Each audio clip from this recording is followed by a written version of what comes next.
मानुष हो तो वही रस खानी, बसौ ब्रज गोकुल गाँव के ग्वारन।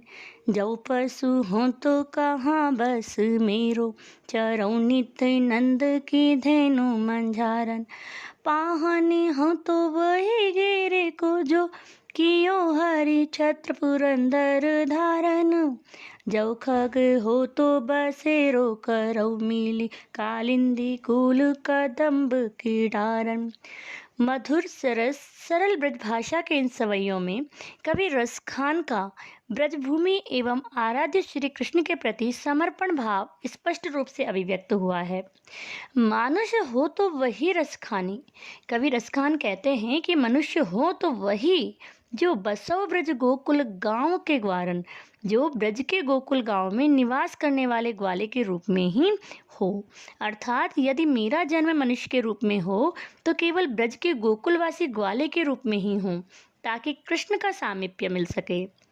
एक ही वर्ण की आवृत्ति जैसे गोकुल गांव के ग्वारन में ग की आवृत्ति यानी रिपीटिशन है, अतः यहाँ अनुप्रास अलंकार है। जब पशु हो तो कहाँ बस मेरो, यदि पशु के रूप में जन्म लूं और मेरा बस चले तो चरौ नित नंद के दहनु मंजारन, मैं नंद बाबा यानी श्री कृष्ण के पिता की गायों के बीच जाकर चरूं, जिन्हें चराने वाले स्वयं श्री कृष्ण है। पाहन हो तो वही गिरी को, और यदि पत्थर का रूप ग्रहण करूं या मिले तो उसी गोवर्धन पर्वत का पत्थर बनूं, जो कियो हरि छत्र पुरंदर धारम, जिसे भगवान श्री कृष्ण ने पुरंदर यानी इंद्र के प्रकोप से बचने के लिए अपनी उंगली पर उठाया था। जो खग हो तो बसेरो करऊं, यदि पक्षी बनूं तो मैं वहीं बसेरा यानी रहना पसंद करूंगा। मिली कालिंदी कूल कदम्ब के डारन, जहाँ यमुना नदी के किनारे स्थित कदम्ब वृक्ष की डालियों में। क्यों? क्योंकि श्री कृष्ण कदम्ब के वृक्ष पर बैठकर ही अपनी सुमधुर मुरली बजाते हैं। इस प्रकार कवि रसखान अपने आराध्य देव श्री कृष्ण से अगाध प्रेम करते हैं। वे चाहते हैं कि हर जन्म में किसी भी परिस्थिति में कृष्ण और ब्रजभूमि तथा गोकुल के आसपास रहे, ताकि कृष्ण का सानिध्य प्राप्त हो सके एवं कृष्णमय वातावरण के सुख का आनंद प्राप्त हो सके। याला कुटियरु कामरिया पर, राजती हूँ पुर को तजी डारऊं।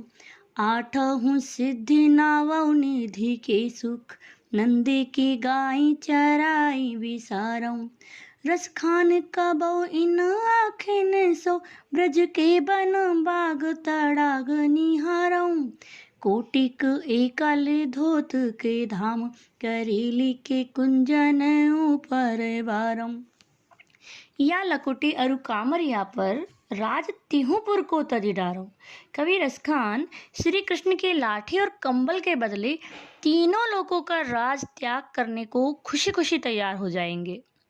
आठों सिद्धि नवों निधि के सुख, नंदी की गाय चराई बिसारो। आठों सिद्धियों और 9 निधियों के द्वारा मिलने वाला सुख कवि केवल नंद की गाय चराने के लिए छोड़ने को तैयार है।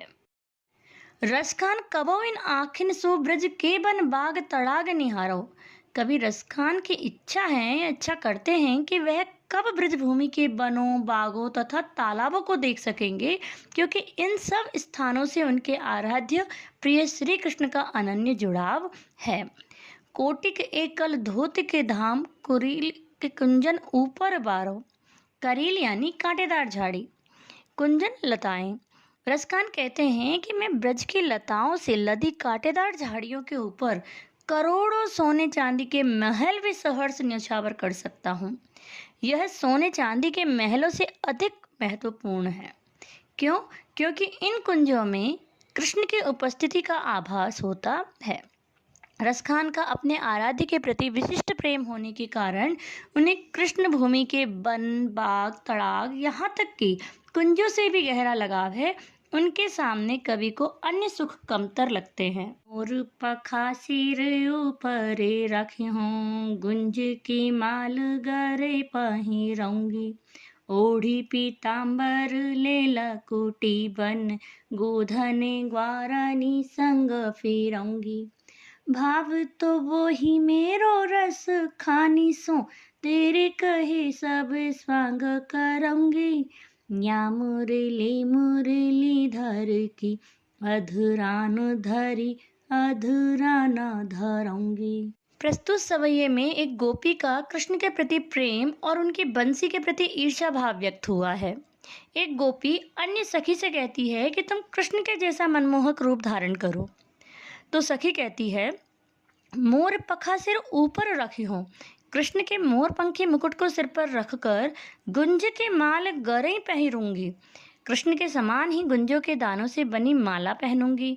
ओढ़ी पीताम्बर, पीताम्बर यानी पीला वस्त्र पहनकर, लय लकुटी हाथ में लाठी लेकर, बन गोधन ग्वारनी संग फिरूंगी।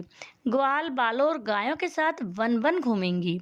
रसखान कहते हैं कि गोपी अपनी सखी से कहती है कि हे सखी, भाव तो वो ही मेरो रस खानी, सो तेरे कहे सब स्वांग करूंगी।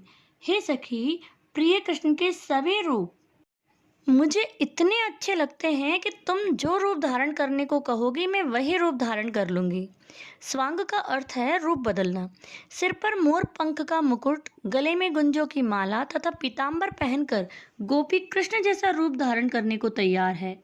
या मुरली मुरलीधर की अधरान धरी अधरान न धरूंगी।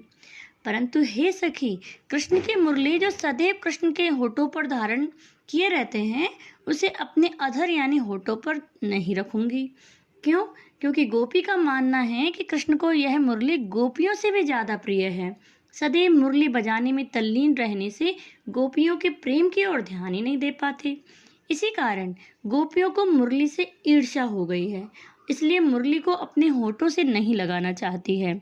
इस प्रकार गोपी के हृदय में बांसुरी के प्रति सोतिया डाहा व्यक्त हुआ है। दो शब्दों की आवृत्ति परंतु अर्थ अलग अलग, वहाँ यमक अलंकार, जैसे अधरान होठों पर, अधरा न होठों पर नहीं। यहाँ यमक अलंकार की सुंदर छटा दिखाई देती है। काननी दई अंगूरी रही वो, जब ही मुरली धुनी मंद बजय है। मोहिनी ताननी सोरस खानी, अटा चढ़ी गोधन गई हैं तो गई हैं। तेरी कहो सिगरे ब्रज लोगनी, काले को कितनो समझै है। माई रीवा मुख के मुस्कानी, सम्हारी ना जय है ना जय है ना जय है। प्रस्तुत सवैये में गोपियां कृष्ण की बंसी धुन और उनके मुख की मुस्कान के समक्ष अपने आप को विवश पाती हैं। काननी दे अंगूरी रही वो, जब ही मुरली धुनी मंद बजे है। गोपी कहती है कि जब कृष्ण मुरली की मंद मंद यानी धीमी धुन बजाना प्रारंभ करते हैं तो वह मधुर धुन के प्रभाव से बचने के लिए अपने कानों में उंगली डालकर रखेगी। वह उनकी मुरली की धुन पर ध्यान ही नहीं देगी। मोहिनी तानन सो रस खानी, अटा चढ़ी गोधन गई है तो गई है। फिर चाहे मुरलीधर कृष्ण अपनी अटारे यानी महल पर चढ़कर गोधन लोकगीत की धुन बजाते रहें तो भी मुझ पर उसका असर नहीं पड़ेगा। गोधन एक लोकगीत है जिसमें गोवर्धन संबंधित विषय होते हैं, परंतु यदि किसी तरह मुरली की तान मेरे कानों में पड़ गई, तेरी कहो सिगरे ब्रज लोगनी, हे ब्रजवासियों, मैं सिगरे यानी सभी को पुकार लगाते हुए जोर जोर से चिल्लाकर बता रही हूँ कि काली को कितनों समझे ही, कल मुझे चाहे कितना ही समझाए ताने दें, पर मैं श्री कृष्ण के पास खिंची चली जाऊंगी। मायरी वा मुख की मुस्कानी, सम्हारी न जहिए न जहिए न जहिए। गोपी कहती हैं कि हे माता, अनेक प्रयत्न करने के बाद भी श्री कृष्ण के मुख की मोहिनी मधुर मुस्कान और बांसुरी के मधुर तान के आगे स्वयं अपने आप को मैं नियंत्रित कर पाने में विवश पाती हूँ। मेरे हृदय पर मेरा वश ही नहीं चलता। अर्थात गोपियाँ श्री कृष्ण की मुरली की तान एवं उनके रूप सौंदर्य पर इस हद तक मोहित हैं कि वह स्वयं को संभाल नहीं। मानुष हो तो वही रस खानी,